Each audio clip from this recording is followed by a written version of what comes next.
사무엘하 6장 6절부터 10절, 11절까지 우사의 죽음으로 인해 괴를 오벳에돔으로 보내는 내용이 납니다. 자, 볼게요. 저희가 나곤의 타작마당에 이르러서는 소들이 뛰므로 우사가 손을 들어 하나님의 괴를 붙들었더니 여호와 하나님이 우사의 잘못함을 인하여 진노하사 저를 그곳에서 치시니 저가 거기 하나님의 괴 옆에서 죽으니라. 8절에 이렇게 기록합니다. 여호와께서 우사를 충돌하심으로 다윗이 분하여 그곳을 베레스 우사라 칭하니라. 하나님이 분노하셨다, 화내셨다 이런 말이죠. 그 이름이 오늘까지 이르니라. 다윗이 그날에 여호와를 두려워하여 가로되 여호와의 괴가 어찌 내게로 오리요 하고 여호와의 괴를 옮겨 다윗성 자기에게로 메어 가기를 즐겨하지 아니하고 치우쳐 가드 사람 오벳에돔의 집으로 메어 간지라. 여호와의 괴가 가드 사람 오벳에돔의 집에 석 달을 있었는데 여호와께서 오벳에돔과 그 온 집에 복을 주시니라. 자, 블레셋과 같은 유사한 상황이 생겼는데요. 자, 8절부터 다시 볼게요. 다윗이 화가 났어요. 누구한테 화를 낸 걸까요? 여호와한테요? 제가 여호와의 괴를 가져오는데 여호와 하나님 이럴 수 있습니까? 이런 것도 포함이 될까요? 네.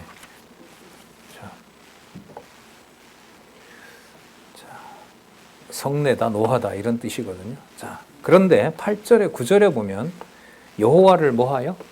두려워하여라고 나옵니다. 그럼 이때 이제 분노한 것이 놀람의 성격입니다. 이런 거죠. 근데 이게 여기서 막 하나님께 따지고 이런 강의를 제가 초반에는 했을 것 같아요. 한 것으로 기억이 나요. 근데 이제 그 본문에 충실하지 않다 보니까. 자, 그리고 전체 맥락으로 봤을 때 지금 여호와의 이름을 다윗으로 하여금 이제 부르게 하는 이 과정으로 본다라면 볼 때 다윗의 이 분노는 이 본문에서 여호와를 두려워하는 바로 이렇게 여호와의 괴를 가지고 오는데 이게 여호와 앞에서 범죄가 되고 그것도 제사장 그 레위 지파 제사장 지파가 그 자리에서 죽는 하지만 법으로 보면 메고 와야 되거든요. 고앗 자손이 메고 와야 돼요. 가져올 수가 없는 거예요, 이건. 그러니까 이것도 전쟁에서 물었던 것처럼 누구에게? 여호와께 물어야 되는데 그 절차도 여기에 보면 없었어요. 자, 그런데 여호와는 이 일을 어떻게 이제 돌려놓으셨냐 하면 가드 사람 오벳에돔의 집으로 메어 가게 합니다. 그리고 거기에 여호와의 복을 거기서 내리시는 겁니다. 그러니까 그 여호와의 괴가 오벳에돔의 집에 있는 것이 여호와가 보실 땐 합당한 거죠. 아직은 이렇게 되는 겁니다.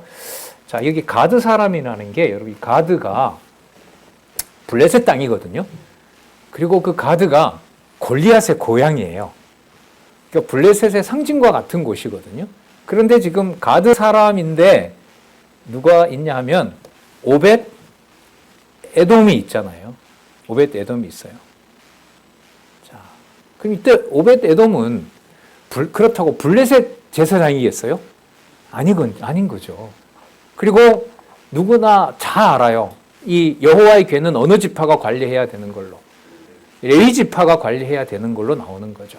그러면 제가 아까 땅 경계 얘기를 좀 했었는데 유다의 지명이 그 땅의 경계가 무너지면서 사사기 시대에 거기에 이방 민족들이 들어오게 되고 그 땅이 정복을 당하게 되는 거죠. 그럼 거기에 있었던 동편에 있었던 도피성 세 곳이나 서쪽에 있던 세 곳이나 레위 지파가 거기 반드시 있단 말이죠. 그럼 땅을 빼앗기다 보니까 거기에 지명이 블레셋으로 넘어갔어요. 그러면 블레셋으로 거기에 사는 사람을 어디에 있는 레위 지파라 불러야 되겠어요? 가드 땅. 이 가드 땅이 여러분 또 가까워요. 가드 땅이 유다 경계와 블레셋 경계가 되는 곳이에요. 땅을 두고 차지하는 그런 전쟁이 일어날 수 있는 곳인 거죠. 그러니까 무슨 명칭이 붙어 있을 수 있어요? 가드 사람 오벳 에돔의 집이라고 붙일 수가 있는 겁니다. 자, 주석을 좀 보고요. 자, 설명을 보고 좀 설명을 이어가도록 할게요. 중간에 보면 오벳 에돔은 가드 사람, 곧 블레셋 사람일 가능성이 크다. 근데 지금 정황으로 봤을 때 여기에 설명이 제가 볼 때 좀 필요한 것 같아요. 그러나 이 여호와의 궤를 관리하는 것은 유다 사람들이란 말이죠. 레위 지파란 말이에요. 그래서 이미 아까 말씀드린 대로 유다 땅의 아까 명칭이 블레셋 사람을 섬기는, 바알을 섬기는 이런 지명들이 있기 때문에 블레셋에서 거하는 사람, 이런 배경으로, 그래서 이 명제가 좀 보완되지 않았나 이렇게 생각이 들고요. 오벳 에돔이라는 이름 앞에 가드 사람임을 밝히는 이유는 오벳 에돔이라는 이름이 여러 곳이 있기 때문에 그렇다고 설명을 합니다. 레위 자손 가운데 문지기 오벳 에돔도 있고 여두둔의 아들 오벳 에돔도 있다. 이게 역대상이거든요. 이 역대상 내용입니다.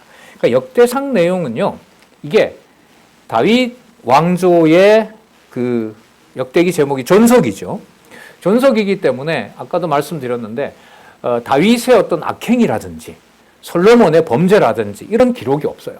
그러니까 거기가 다윗 왕조가 존속되는 것을 아담으로부터 시작해서 여호와의 이름이 계속 이어진다라는 것을 계속해서 쓰고 있는 거예요. 그래서 여러분 여기에 이 저자가 확인해 놓은 여기 레위 자손 가운데 문지기 오벳 에돔도 있고라고 하는 것을 꽤 많은 주석가들이 이 가드 사람 오벳 에돔을 역대기에 있는 내용을 따라서 그 사람이 어느 지파에 속한다? 레위 지파에 속한다라고 주석한 데가 꽤 있어요. 그래서 이건 앞으로 더 선명하게 밝혀 나가야 될 것 같아요. 그래서 가드에 살고 있지만은, 블레셋 땅에 살고 있지만은 복을 준 것으로 봐서 이 궤를 레위 지파가 보존하는 것이 합당한 일이 아닌가, 이제 그렇게 일단은 좀 말씀을 드리고, 여러분들이 같이 질문을 하고 또 같이 공부를 하고, 우리 또 열심히 이 수정을 해가는 우리 총서 연구회가 있거든요. 거기에서도 같이 연구를 해서 요한계시록 이번에 이제 여러 교정이 나오는데요. 그것처럼 우리 강원님도 계속해서 확인하고 다듬어 갔으면 좋겠습니다. 자, 그리고 또 다른 설이 있더라고요. 이거 가드를 단지파 땅에 여호수아 19장에 보면 나오는데, 가드 땅을 가드 림몬이라는 땅이 나와요. 단지파 유다 땅이 그 경계에 있는 건데, 가드 림몬인데, 가드 림몬의 축소형인 가드만 썼다. 그 가드 림몬이라는 뜻이 뭐냐면, 가드가 포도즙이고요, 림몬이 틀이에요. 그러니까 포도주 틀이라는 뜻인데, 거기에 이제 이름을 가드로 그렇게 했다. 이거는 한 10권으로 보면 한 2-3권 정도의 주장. 그래서 이게 통일된 어떤 일치하는 그건 없습니다. 자, 그다음에 그 마지막 문장을 보면요. 이런 과정은 여호와께서 다윗으로 하여금 하나님의 궤를 옮기려는 것을 포기한 마음을 돌이켜 다윗성으로 옮길 마음을 다시 갖게 하시려는 하나님의 섭리이다. 그러면 다시 갖게 하는 그 사이에 무슨 일이 벌어지냐면 누구 이름을 경외할 수밖에 없어요. 그렇죠. 그럼 이것도 웃사가 죽는 이 사건에서 왜 기록이 되어 있느냐? 다윗으로 하여금 이제까지 사울에게 원수를 자기가 갚지 않고 여호와가 기름 부었다는 것을 기억해서 여호와를 찬양하게 한 것처럼, 여호와의 궤를 찬양하는 데서도 이 일을 여호와를 잊지 않고 자기 기쁨에 취해서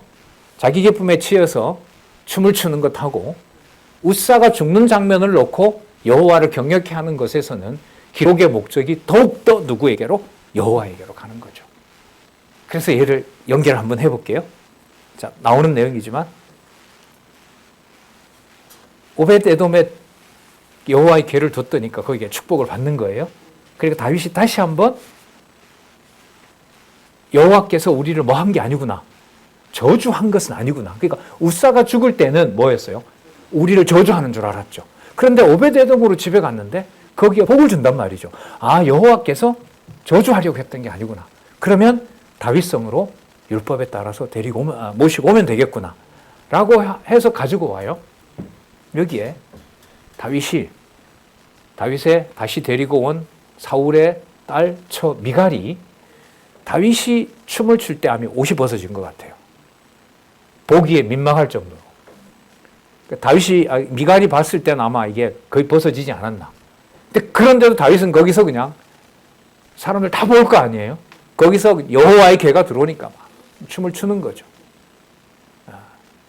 자, 그러면 우사의 죽음과 다윗이 옷을 벗어지는지도 모르고 춤을 추는 것과의 사건의 연결성이 생기는 거죠.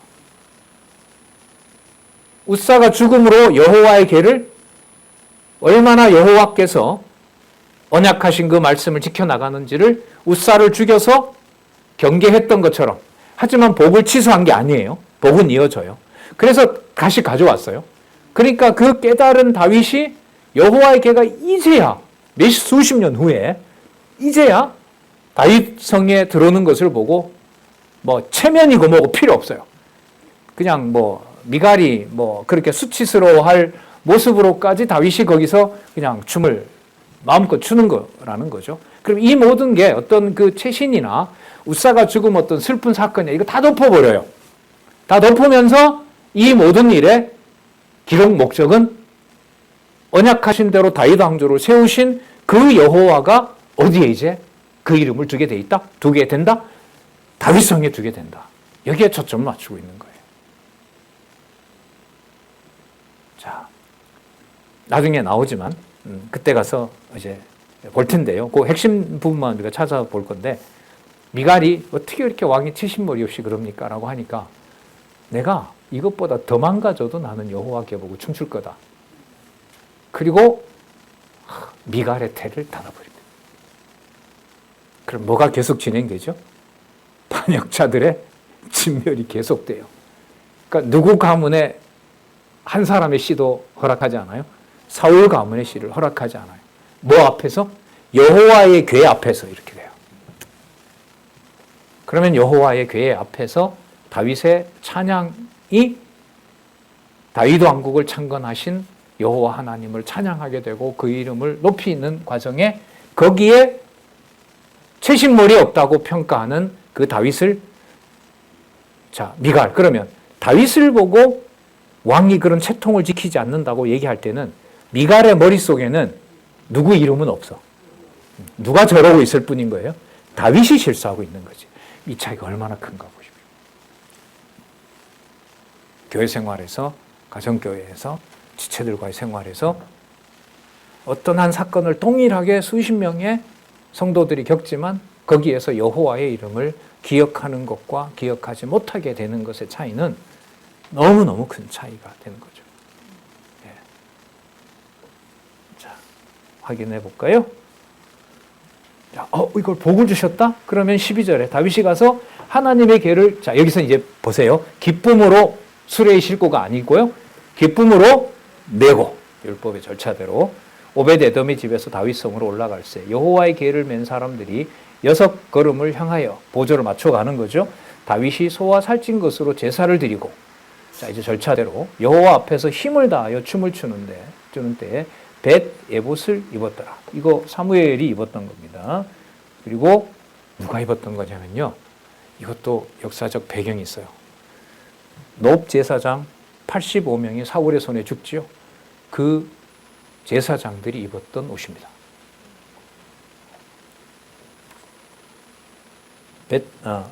배 에봇을 입었더라. 다윗과 그 온 이스라엘 족속이 즐거이 부르며 나팔을 불고 여호와의 궤를 메어오니라. 여호와의 궤가 다윗성으로 들어올 때 사울의 딸 미갈이 창으로 내다보다가 다윗 왕이 여호와 앞에서 뛰놀며 춤추는 것을 보고 심중에 저를 업신여긴지라. 그러니까 누구보다 누구께 신경이 더 쓰인 거예요. 여호와의 궤보다가 저 왕이 왜 저러지 이렇게 된 거죠. 왕은 내가 왜 이렇게 옷을 벗었지가 아니고 여호와의 궤만 보고 있는 거고. 요 눈을 다윗에게 돌리느냐 여호와의 궤에 돌리냐고 눈동자는 누가 주관할까요? 여러분들과 제 자율신경이 주관하는 거죠.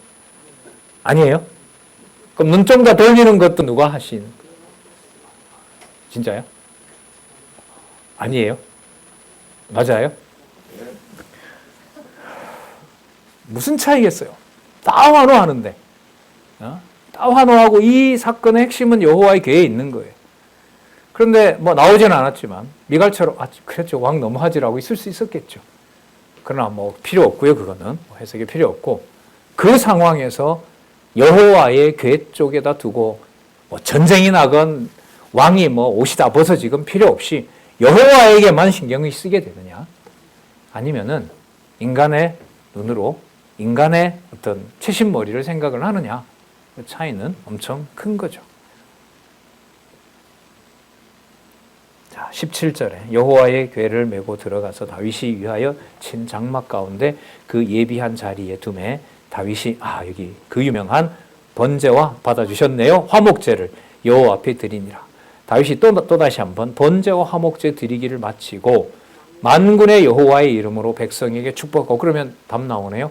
언약하신 대로 20년 전에 저에게 기름을 부은 대로, 또 올라가면 우리 조상 아브라함과 이삭과 야곱에게 약속한 대로 유다 가문에서 홀이 떠나지 하겠다고 하신 대로 이렇게 하나님의 이름이 유다 가문을 통하여 다윗성에 이 가나안 땅 예루살렘에 왔습니다. 자, 그걸 축복한 거겠죠.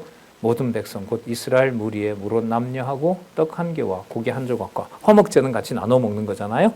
건포도 한 덩이씩 나눠주매 모든 백성이 각기 집으로 돌아가니라. 그 법궤 이동 경로를 여기 적절한 곳에 이렇게 잘 놔뒀습니다. 거기 보시면 참 많이 돌고 돌죠. 여호수아에서부터 와서 길갈로, 실로로, 에베네셀로, 사사기가 시작되면서 아스돗, 가드, 에그론, 베세미스에 왔다가 기란 여아름에 왔다가 예루살렘으로. 그럼 여러분, 이 길이 법궤 이동 경로인데 누구와 여호와의 이름을 계시하시는 과정이다? 여호와께서 당신의 이름을 통치 언약을 통해서 보여주시는 내용이다. 여호수아는 땅이잖아요. 땅 통치 언약을 이루어 주시는 것을 약속한 대로 이루시는 것을 보여주는 것이다. 그런 계시의 관점에서 이해를 할 수가 있습니다. 자, 6장 20절에서부터 23절. 자, 아까 이제 모든 행사 끝났어요. 다윗이 이제 와서 사울의 딸 미갈이 아까 생각했던 바를 다윗에게 말합니다. 사울의 딸 미갈이 나와서 다윗을 맞으며 가로되 이스라엘 왕이 오늘날 어떻게 이런 거죠. 어떻게 영화로우신지 이거보다가 얼마나 영화로우신데 이런 거죠. 얼마나 영화로우신데 방탕한 자가 염치 없이 자기 몸을 드러내는 것처럼 오늘날 그 신복의 계집종 앞에서 몸을 드러내셨도다. 그러니까 계속 이제 다윗을 보고 있는 거죠. 다윗은 여호와의 궤와 또 그 여호와의 궤를 기쁘게 맞아 드릴 수가 있었고, 아까 무슨 제? 번제와 화목제로 하나님이 이걸 기뻐한다라고 얘기를 하는데, 미갈은 계속 저 왕이 사람을 찍는 거죠. 사람을 찍어내는 거예요. 저 왕이 저렇게 말이지 부끄럽게 이렇게 되는 거죠. 그러니까 여호와의 이름에 동참하지 못한 거죠. 21절 다윗이 미갈에게 이르되 이는 여호와 앞에서 한 것이니라. 저가 내 아비와 내 온 집을 버리시고 나를 택하사, 자, 언약대로 나로 여호와의 백성 이스라엘의 주권자로 삼으셨으니, 여호와께서 하신 일을 찬양하는 바로 그 여호와의 궤가 들어오는데, 자, 그리고 그걸 찬양했다. 내가 여호와 앞에서 뛰놀리라. 22절 같이 읽어볼까요? 시작. 내가 이보다 더 낮아져서 스스로 천하게 보일지라도 내가 말한 바 계집 종에게는 내가 높임을 받으리라. 이한테 내가 아무리 수치스러운 말을 들어도 그 수치스러운 거 네가 눈을 가릴 정도로도 나는 여호와의 궤 앞에서 나는 뭐 할 거다?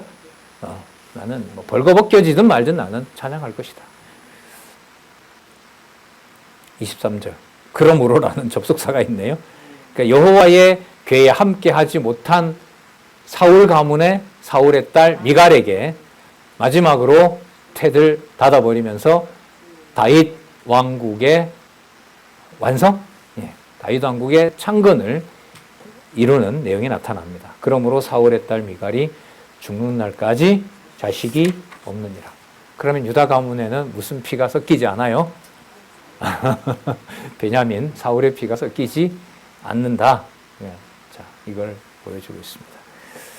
자, 그리고 7장은 하나님의 언약을 받는 내용이고 이제까지 사무엘 상 31절에서부터 반역자들을 진멸하고 다윗 왕국을 번창시키시는 내용 가운데서 여호와 하나님이 하셨다는 것을 여호와께서 쭉 정리를 해주세요.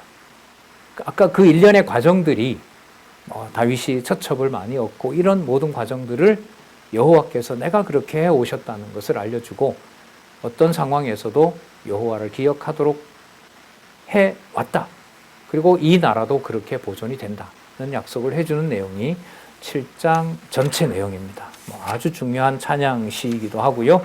여호와의 자기 증거의 내용이기도 합니다. 그래서 여호와의 이름과 여호와께서 내가 했다는 주어 그리고 다윗이 그 여호와를 주와 같으신 이가 없습니다라고 응답하는 그 찬양 내용으로 7장 내용에 꽉 차 있습니다. 그러니까 장으로 봤을 때 여호와의 이름이 가장 많이 나오는 장이 제가 볼 때는 이 사무엘하 7장 같아요. 한번 보시자고요. 여러분 이 7장이 중요한 게요. 7장에서 여호와께서 다윗의 나라가 영원하다라는 약속을 해준 이 사실을 바탕으로 사무엘하 11장에서부터 24장까지가 다윗 왕국의 보호거든요. 그 보호 과정에 타락과 비극이 일어난단 말이죠. 그러면 이 타락과 비극에 앞서서 7장에서 여호와께서는 다윗 왕국이 어떻게 한다? 영원하다라는 약속을 해주시는 거예요. 그래서 이 분리를 하고 연결을 짓지 않고 다음에 다윗 왕가의 타락과 비극을 이해할 수가 없어요. 자, 볼게요. 여호와께서 사방의 모든 대적을 파하사 여호와께서 하셨네요. 왕으로 궁에 평안히 거하게 하신 때에 표현이 너무 좋습니다. 왕으로 여호와께서 주신다고 약속했고 왕으로 세워서 다윗 궁에 여호와의 이름 여호와의 궤를 모시도록 했다. 왕이 선지자 나단에게 이르되 볼지어다 나는 백향목 궁에 거하거늘 하나님의 궤는 휘장 가운데 있도다. 나단이 왕께 고하되 여호와께서 왕과 함께 계시니 무릇 마음에 있는 바를 행하소서. 계속 나오죠. 그 밤에 여호와의 말씀이 나단에게 임하여 가라사대 가서 내 종 다윗에게 말하기를 여호와의 말씀이 네가 나를 위하여 나의 거할 집을 건축하겠느냐. 자, 얘기합니다. 그럼 여호와의 말씀에 이제 주어를 여호와께서는 내가라고 씁니다. 내가 이스라엘 자손을 애굽에서 인도하여 내던 날부터 오늘까지 집에 거하지 아니하고 장막고 해막에 거하며 행하였나니 무릇 이스라엘 자손으로 더불어 행하는 곳에서 다시 내가 내 백성 이스라엘을 먹이라고 명한 이스라엘 어느 지파에게 내가 말하기를 야, 너 어디 백향목궁에다가 빨리 나를 모셔야지. 이렇게 나를 방치할 수 있냐. 그렇게 말한 적이 있느냐? 없다는 거죠. 그러면 모든 곳에서 여호와의 이름을 형식적으로 관리하는 것이 목적이 아니라 여호와의 이름을 정말 경외하도록 하는 것이 목적이었다는 거죠. 그런 의미에서 내가 너희들을 소홀히 한 적도 없고 그 과정에 블레셋에 여호와의 궤가 탈취당했을 때에도 나는 거기서 계속 다윗 왕가를 위해서 내가 보여준 일이 있지 않느냐. 너희들은 전쟁에 궤를 빼앗겼다고 엉엉 대성통곡을 했지만 나는 블레셋 땅에 가서 내 이름으로 내 대적들을 내가 진멸하지 않았느냐. 8절 그러므로 이제 내 종 다윗에게 이렇게 말하라. 만군의 여호와께서 이처럼 말씀하시기를 내가 너를 목장고 양을 따르는 데서 취하여 내 백성 이스라엘의 주권자로 삼고 내가 어디를 가든지 내가 너와 함께 있어 내 모든 대적을 내 앞에서 멸하였은즉 세상에서 존귀한 자의 이름같이 내 이름도 존귀케 만들어 주리라. 다윗의 이름을 존귀케 한다는 것이 여호와의 이름을 높이는 것하고 상관이 있습니다. 그러면 다윗에게 끝나지 않고 이 일이 여호와의 궤가 있는 솔로몬의 성전을 짓게 해서 온 세계가 솔로몬에게 와서 지혜를 듣고 여호와를 듣는 그 사건이 계속 이어지죠. 10절에서 그 내용이 시작됩니다. 내가 또 내 백성 이스라엘을 위하여 한 곳을 정하여 저희를 심고 저희로 자기 곳에 거하며 다시 옮기지 않게 하며 악한 유로 전과 같이 저희를 해하지 못하게 하며 전에 내가 사사를 명하여 내 백성 이스라엘을 다스리던 때와 같이 않게 하고 너를 모든 대적에게서 벗어나 평안케 하리라. 또다시 한번 여호와가 또 내게 이르노니 여호와가 너를 위하여 집을 이루고 내 수완이 차서 내 조상들과 함께 잘 때에 내가 내 몸에서 날 자식을 내 뒤에 두고 그 나라를 견고케 하리라. 아직 태어나지 않았어요. 견고케 할 자는. 이게 미래형이잖아요. 내가 내 몸에 날 자식을 이러니까 아직 안 태어났다는 거죠. 그럼 그 전에 태어났던 자식들은 아닌 거지. 저는 내 이름을 위하여 집을 건축할 것이요. 다윗은 아닌 거예요, 이제는. 나는 그 나라의 위를 영원히 견고케 하리라. 나는 그 아비가 되고 그는 내 아들이 되리니. 다윗이 낳을 것인데 누구 아들이라고요? 여호와의 아들이고 그는 내가 그의 아비가 된다라고 얘기를 합니다. 그럼 여기서 이제 자손 땅 통치 언약에서요. 통치 언약을 이루시면서 여호와께서는 아브라함부터 시작해서 지금까지 태어나게 한 모든 하나님의 택한 백성, 선민의 열조를 통해서 보여주신 그 모든 사건은 누가 진정한 아비다? 여호와 하나님이 아비다라는 사실을 보여준 거죠. 이건 나중에 그리스도가 오셔서 그리스도가 맏형이 되고 모두 형제가 되는 그런 개념하고도 연관이 되겠습니다. 내 몸에서 날짜를 내 뒤에 세워 그 나라를 견고케 하리라. 저는 내 이름을 위하여 집을 건축한다. 성전 건축이죠. 자, 그 다음에 읽었고요. 15절 읽어볼까요? 15절, 16절 읽어보겠습니다. 시작. 내가 내 앞에서 패한 사울에게서 내 은총을 빼앗은 것 같이 그에게서 빼앗기지 아니하리라. 그러니까 사울처럼 전쟁에 지더라도 여호와의 이름을 너희들에게서 빼앗지는 않겠다. 이 영원한 언약인 거죠. 자, 16절 시작. 내 집과 내 나라가 내 앞에서 영원히 보존되고 내 위가 영원히 견고하리라. 다윗 가문과 다윗이 통치하는 나라와 그리고 다윗의 보좌가 영원히 견고케 된다.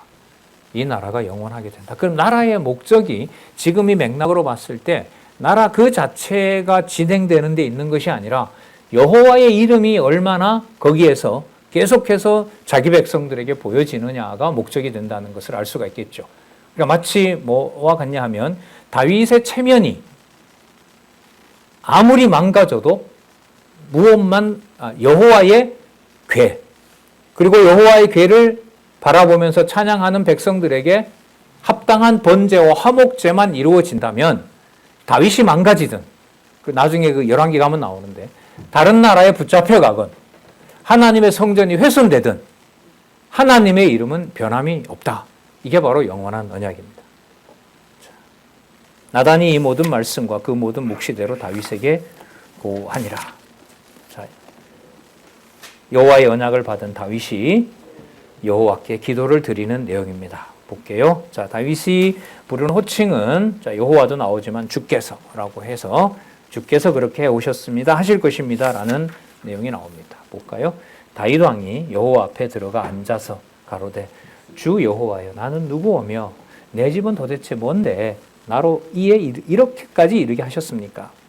주 여호와여 주께서 이것을 오히려 적게 여기시고 또 종의 집에 영구히 일을 말씀하셨을 뿐 아니라 주 여호와여 인간의 규례대로 하신 것입니다. 거기 주석에 보면 자 인간의 규례로라는 말은 여호와께서 밑에 세 번째 줄이죠. 1961 여호와께서 말씀하시기를 사람이 하듯이 알기 쉽게 하셨다는 것입니다. 다르게 말하면 충분히 납득되게 했다. 누가 봐도 저 다윗이 이스라엘 왕이 될 수가 있겠어? 라고 했고 저게 사울한테 살아남을 수가 있겠어?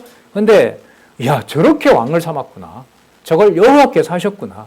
그래서 급기야 여호와의 궤가 이렇게 가까이 와 있고 우리가 그걸 여호와께서 번제와 화목제를 받아주셔서 우리가 여호와의 이름을 찬양하는구나. 자, 그렇게 납득이 되도록 알려주셨다는 겁니다.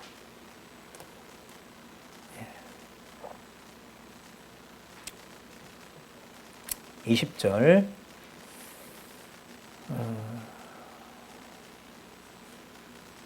19절이죠? 20절. 19절 끝에 보시면은요.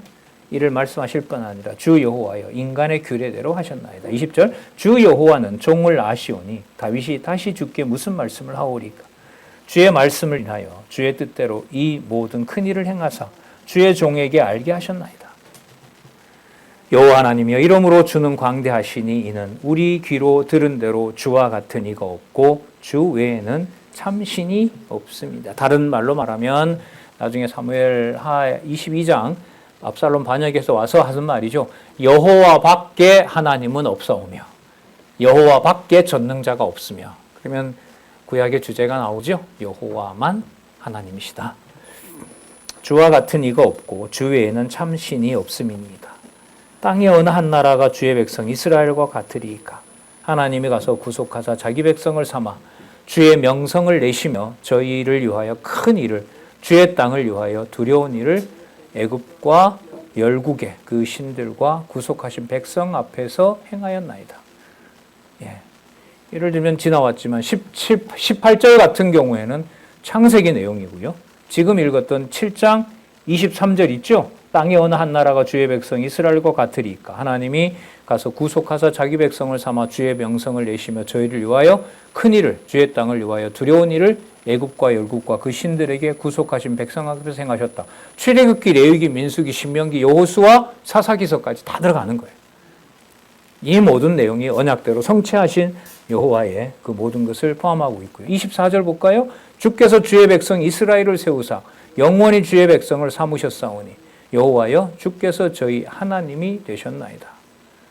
자, 룻기, 사무엘 상하. 여호와 하나님이여 이제 주의 종과 주의 종의 집에 대하여 말씀하신 것을 영원히 확실하게 하오시며 열왕기, 역대기 그리고 에스라, 느헤미야, 에스더까지 말씀하신 대로 행하사 사람으로 영원히 주의 이름을 높여 이르기를. 자, 영원히 높여 이르는 이 일의 사건이 바벨론에게 침략을 당해서 예루살렘 성전이 붕괴됐어도 여호와의 이름은 사라지지 않게 하신 역사와 관계가 되는 겁니다. 주의 이름을 높여 이르기를 풀네임이 나오네요. 만군의 여호와는 이스라엘의 하나님이라 하게 하옵시며. 하게 하옵시며. 주의 종 다윗의 집으로 주 앞에서 견고하게 하옵소서. 여호와가 약속한 것이니까 여호와가 이루시는 겁니다. 여호와가 약속하셨사오니 여호와께서 이루어 주실 것입니다. 이걸 하게 하여 주시옵소서. 이렇게 말합니다. 27절 만군의 여호와 이스라엘의 하나님이여 주의 종에게 알게 하여 이르시기를 내가 너를 위하여 집을 세우리라 하신 거로 주의 종이 이 기도로 구할 마음이 생겼나이다. 기도도 하나님 하게 하신다는 거죠. 바른 기도는 하나님이 하게 하십니다. 주 여호와여 오직 주는 하나님이시오며 말씀이 참되시니이다. 주께서 이 좋은 것으로 종에게 허락하셨사오니. 자, 좋은 건 하나밖에 없어요. 누구 이름? 만군의 여호와 이스라엘의 하나님. 이게 가장 좋은 거죠.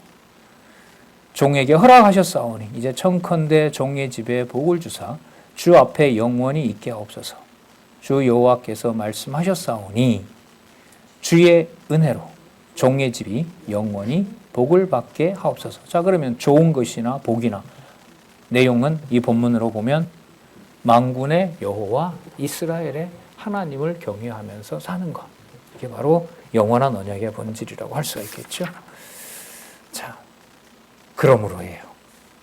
그러므로 8장에 이방을 쳐서 멸하게 됩니다. 그럼 이때 이방을 쳐서 멸하는 이 사건은 지금 7장에서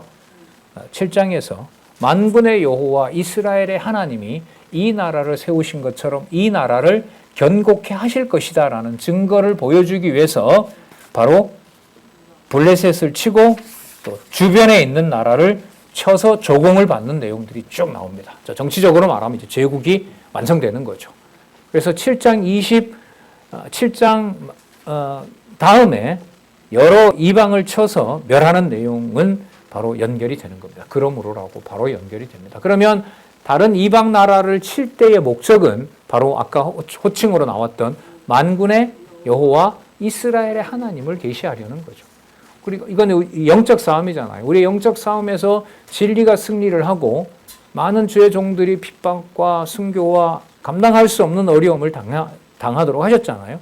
그 상황에서 보여주고자 하는 것은 다윗에게 보여줬던 자, 사울도 끝내고 요나단도 끝내고 그 가문도 막 진짜 무섭게 그렇게 진멸한 그 상황을 통해서 뭐 하게 하려고요? 예루살렘에 들어오는 여호와의 궤를 보고 그걸 기뻐하게 하려고. 그래서 여호와 계시가 여호와의 성경 계시 기록 목적이라는 거 다시 한번 확인합니다. 자, 한번 볼게요. 블레셋 쳐서 멸망시킵니다. 서쪽에 있는 지역이죠. 그 다음 8장 2절에 보면 동쪽에 있는 모압을 쳐서 종을 삼고 조공을 바치게 합니다. 그 다음에 북쪽이죠. 동북쪽 소바 왕과 아람 왕을 종으로 삼아 조공을 바치게 합니다. 자, 이걸 성경은 누가 하셨다고 정리하냐 하면요. 여호와께서 하셨다는 것을 정리합니다. 8장 6절 보겠습니다. 8장 6절 시작. 다메섹 사람의 수비대를 두매 아람 사람이 다윗의 종이 되어 조공을 바치니라. 다윗이 어디를 가든지 여호와께서 이기게 하시니라. 그럼 아까 7장 내용의 약속하고 바로 연결이 되는 거죠. 요거 연결시키려고 다른 모든 나라들과 싸워서 이기게 됐다는 내용이 그 다음에 나오는 겁니다. 그 다음에 이제 아까 동북쪽이었고 이제 서북쪽 8장 9절에서부터 12절에 보면 하마당 도이가 보낸 금과 은과 노스로 여호와께 드리는 내용이 나타납니다. 자, 요거는 뭘 하는 준비를 하고 있는 걸까요? 솔로몬에게 집을 짓는 게 될 거라고 약속하셨잖아요. 그러니까 주위에 있는 대적도 멸해야 되고 성전 준비도 해야 되고 그 일이 지금 착착 진행이 됩니다. 8장 13절에서부터 14절. 자, 남쪽에 있는 에돔 족속을 쳐서 멸하는 큰 전쟁이죠. 자,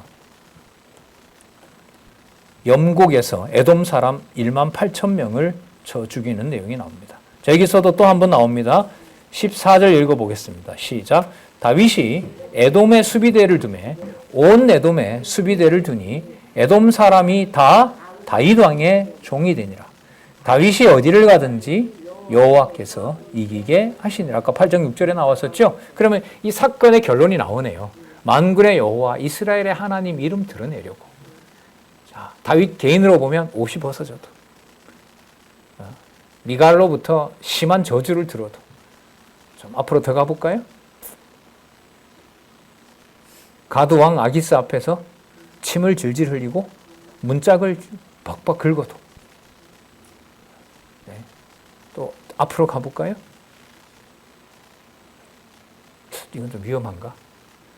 밧세바의 아내를 빼앗고 우리아의 아내를 빼앗고 우리아를 교묘하게 전쟁에 나가서 죽이게 해도 여호와께서 그 모든 걸 주관하시고 메사의 여호와의 이름을 다윗에게 두셨더라.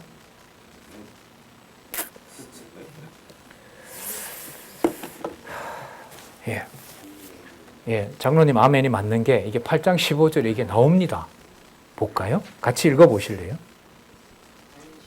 15절만 읽어볼게요. 시작. 다윗이 온 이스라엘을 다스려 모든 백성에게 공과 의를 행할세.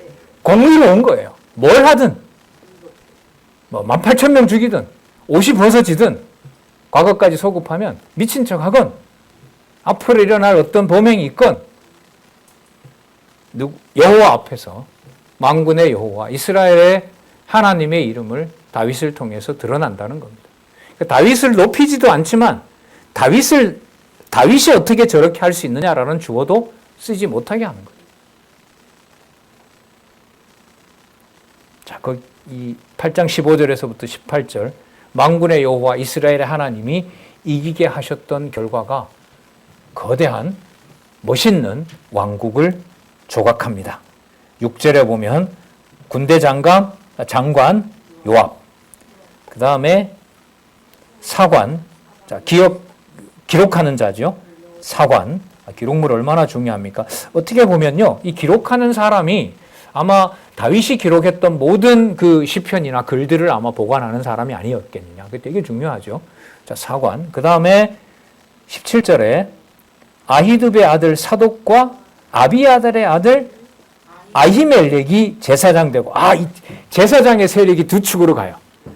그런데 나중에 누구를 버리냐면 아히멜렉을 버립니다. 아비아달의 아들이죠. 아비아달의 선조는 누구냐면 엘리입니다. 여기를 버려요. 그리고 사독으로 넘어옵니다. 스라야는 또 서기관이 되고요. 자, 아마 이 사관과 서기관, 사관은 역사와 관련돼 있고 아마 이 서기관이 아마 이런 문헌을 관리하지 않았나.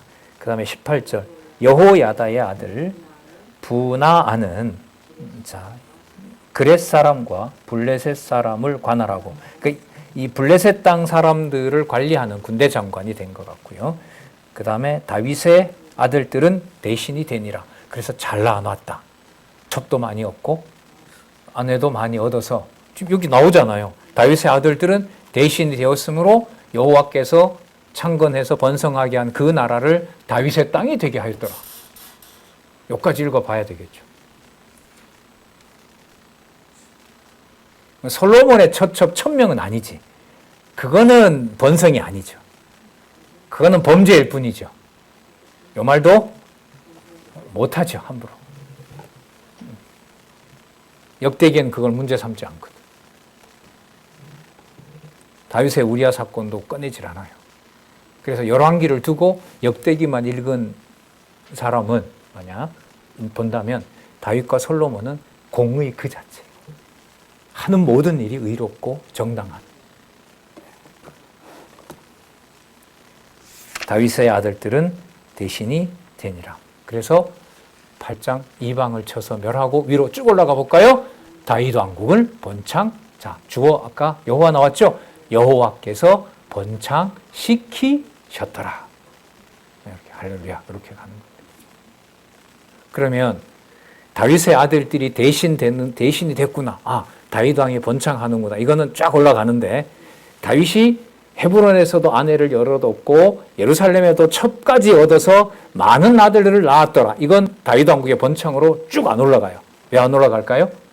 성경을 우리가 도덕적으로 본다는 거예요.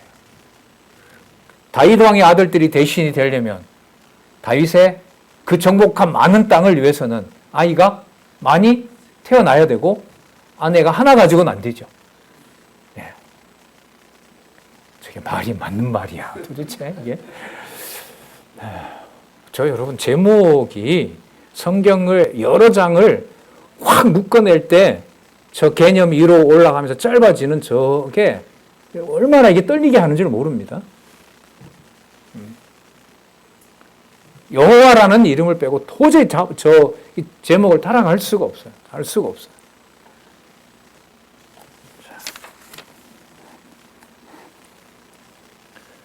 공의가 탁 나옵니다. 다윗이 온 이스라엘을 다스려. 그 다스림 속에는 많이 낳은 자녀들에게 영지를 주는 것하고도 직접 관계가 있는 거죠. 자, 9절 다윗 왕국의 통치 국가가 완성이 된 다음에 아까 모비보셋 얘기가 이미 나왔었죠. 자, 여러분 이게 얼마나 재밌는지 보세요. 아까 모비보셋을 거론할 때는 이스보셋이 죽은 것과 관계가 있어요. 맞죠? 아브넬이 죽은 것과 관계 있어요. 군대 장관 아브넬 죽죠? 이스보셋 죽죠?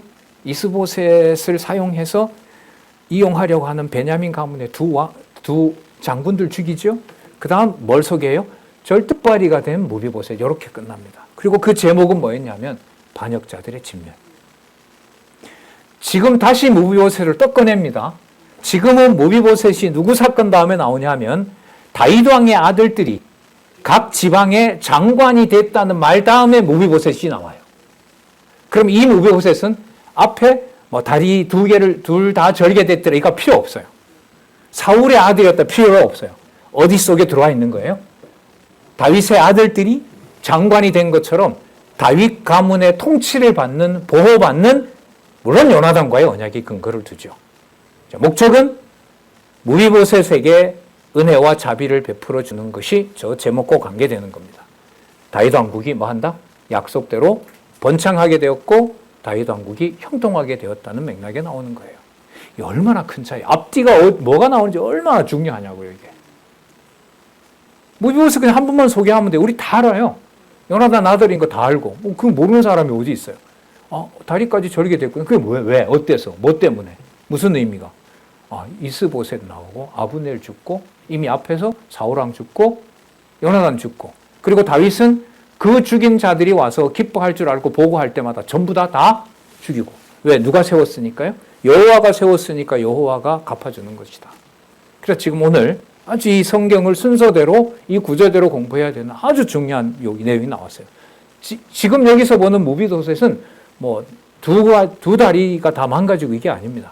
왕의 자리에서 식사를 하니까 각 지방에 성을 줘서 동떨어져 사는 다윗 왕의 아들들보다 항상 다윗 왕의 식사 자리에 있는 무비보셋이 왕자죠. 이 약속은 베냐민과 맺었거든요. 여기서 어떤 힌트가 오냐면요. 예수님이 하신 3년 동안에 이런 유사한 사건들이 많은데 순서를 바꿔가면서 마태복음은 그렇게 썼고 마가복음은 그렇게 썼네? 누가복음 내 순서는 또 마가복음하고 좀 다르네?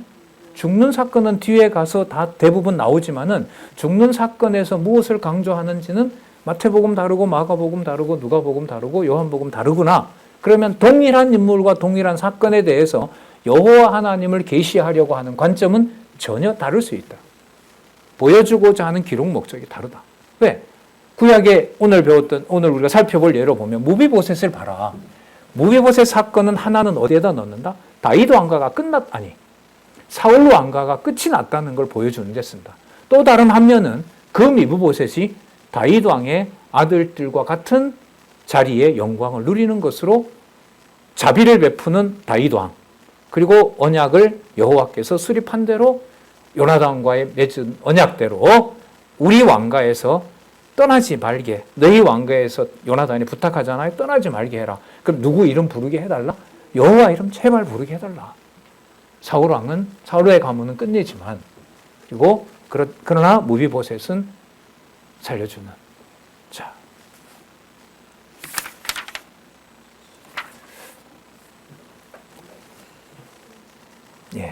잠시 쉬었다가 우리 12시 10분부터 사울 후손에 대한 선대 내용을 살펴보고 그 다음 내용들 계속 이어가도록 하겠습니다.